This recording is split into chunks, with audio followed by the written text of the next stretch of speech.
एक नए सफर की शुरुआत। गांव में एक साधारण सी जोड़ी थी, सीमा और राजेश। सीमा घर संभालती थी और राजेश खेतों में काम करता था। उनकी शादी को कई साल हो चुके थे, लेकिन हाल के दिनों में उनके बीच दूरियां बढ़ रही थी। सीमा को लगता था कि राजेश उसकी बातों को समझता नहीं और राजेश को लगता था कि सीमा उसकी मेहनत की कदर नहीं करती। एक दिन सीमा और राजेश में किसी छोटी सी बात पर बहस हो गई और राजेश गुस्से में घर से बाहर निकल गया। सीमा उदास होकर अपने कमरे में चली गई।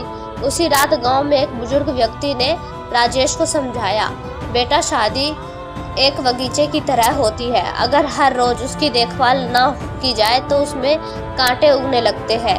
राजेश ने बुजुर्ग को बातों पर गौर किया और महसूस किया कि उसने सीमा के जज्बातों को अनदेखी की थी। अगले दिन राजेश ने एक नई शुरुआत करने का फैसला किया। वह सीमा के पास गया और फूलों का गुलदस्ता दिया और कहा, मुझे माफ कर दो, शायद मैंने तुम्हारे जज्बातों की कदर नहीं की।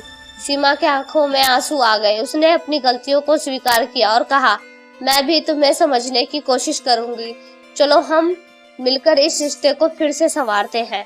इस छोटी सी बातचीत ने उनके रिश्ते को फिर से ताजगी दे दी। दोनों ने एक दूसरे के लिए वक्त निकालना शुरू किया, बातें करना शुरू किया और छोटे छोटे पल एक साथ बिताने लगे। इस तरह सीमा और राजेश ने अपने रिश्ते में फिर से प्यार और समझदारी की रोशनी जलाई और उनके जीवन में खुशियां लौट आई। इस कहानी से यह संदेश मिलता है कि रिश्तों में संवाद और एक दूसरे की भावनाओं की कदर करना बहुत जरूरी है।